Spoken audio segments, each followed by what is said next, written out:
Hi there and welcome back to Valley por Vida. Now, the month of March was National Sleep Awareness Month, and we learned a lot about how we can help our bodies get a better night's rest. But we've actually still got some more tips for you to keep in mind this month of April and beyond. So let's go ahead and take a look.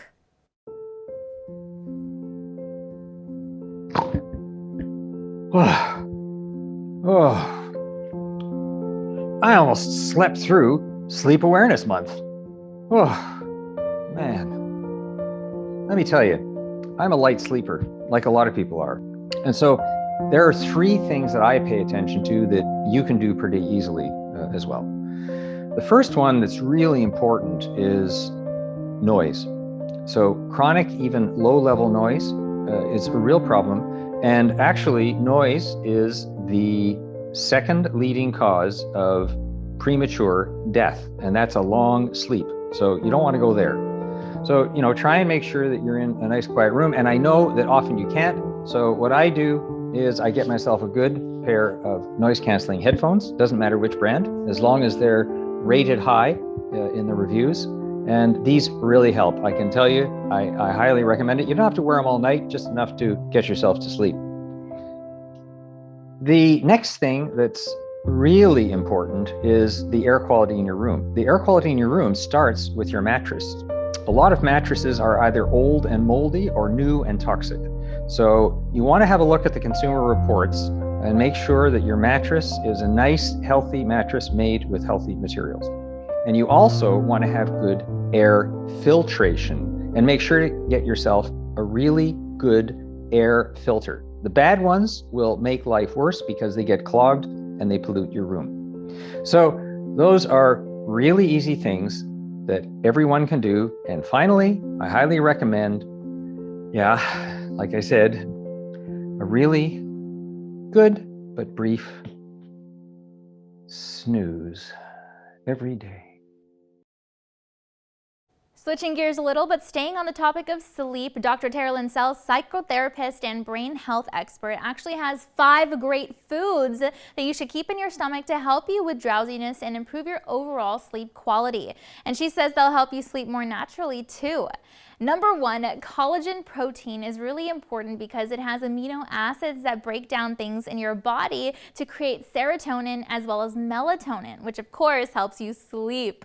She says if you can have some of this right before bed, then it can help stabilize your blood sugar and then keep you asleep throughout the night. Now, she also says that one of my personal faves, chamomile tea, is a really great calming herb that we can incorporate too. She says that adding just a little bit of raw honey and can even add, that extra layer of protection when it comes to insomnia, because together with tea, it's been linked to supporting the immune system. And not only that, she says chamomile tea can help serve as an antidepressant in certain fashions. Now, Dr. Tara also says that dark chocolate is a great food source because it's rich in magnesium. See, she says that magnesium is also a natural relaxer, so taking it just as a supplement before bed or even soaking in some Epsom salts can really help us to relax and feel calm before bed, which of course helps us fall asleep better. Plus, she says that it can reduce restless leg syndrome, which can also improve our overall sleep quality. Now, she's also saying that tart cherries, if you like those, are great to consume because they have a rich concentration of melatonin as well. So eating some before bed can help regulate your circadian rhythm and then help improve your overall sleep quality too. And lastly, Dr. Tara says that oatmeal is a great meal to have because it helps with so many different health factors, in addition to improving your overall sleep quality. She says that oatmeal is considered I don't know how to say that, which is very calming. You can see that on screen, and help you relax before laying down for the night. And she also says that it can help to stabilize your blood sugar levels so that you can experience a restful slumber. See, sleep is super important, especially if you have to, focus on things for work or for school, and students can probably attest to that. having to stay up late studying for tests and get ready, for college, all that they've got to do at school. But it's important for them to take it slow too, to make sure that they're able to enjoy all that life has to offer, like taking part in things that make them happy. And oftentimes this means music, especially for one student here in the Valley. And we're about to introduce him to you right now.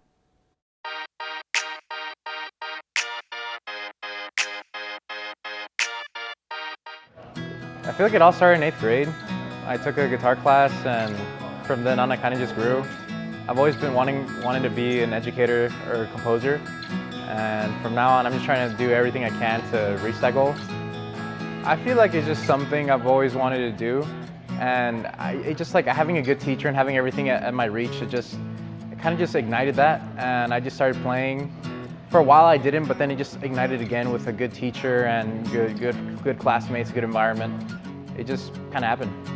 Mr. Mascorro, oh man, I can't even get started.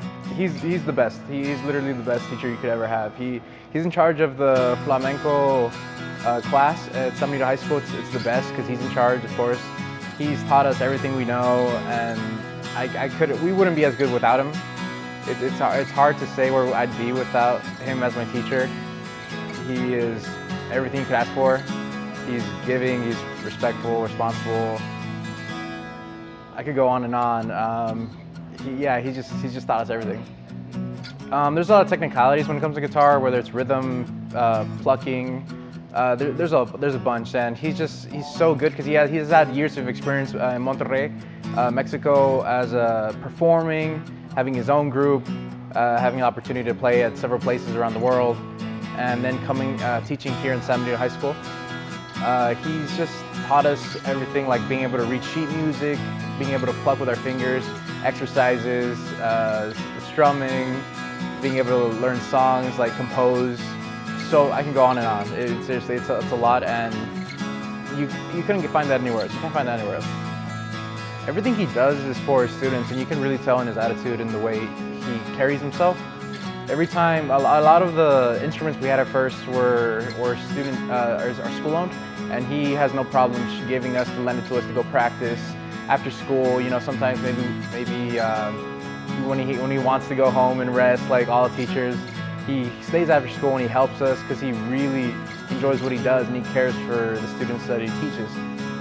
And just so many things. I remember going on trips and just being able to actually connect with him besides just being a teacher, just relating to him and telling us his story and us exchanging just why we wanted to become guitarists and enjoying music and how him growing up, how he enjoyed music and with his teacher and whatnot. And it goes full circle and it's a bunch of parallels. It's really nice. Well, right now the plan would be to keep growing as a musician and maybe become a full-time educator and composer.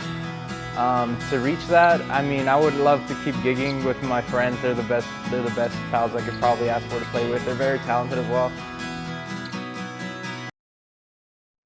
And of course, once you're feeling confident from the inside out, you'll want to get out in the world and enjoy life in a newfound way. And what better way to do that than with some good food? And our team dropped by one place in Harlingen to show you how delicious that can be.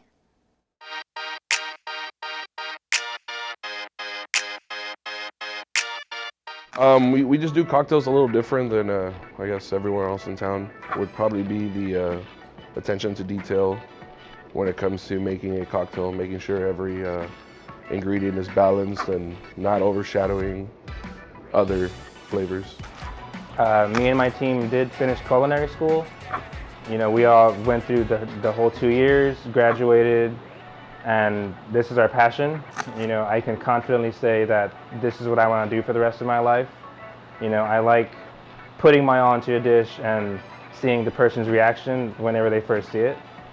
And same thing for my staff. That's probably like the favorite thing, is just watching someone's reaction, and it gives us that sense of fulfillment. I've eaten somewhere else and nothing is like here, I can promise you.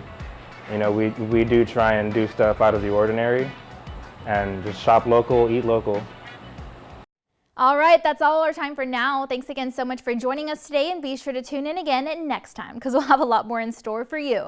But for now, don't forget to follow our team on social media for exclusive behind-the-scenes sneak peeks at what we're filming for the show, and of course, for your chance at your comment or even your question to be featured on air. And you can also always visit valleycentral.com to rewatch some of today's favorite segments. We've got all that and so much more next time on Valley for Vida. We'll see you then.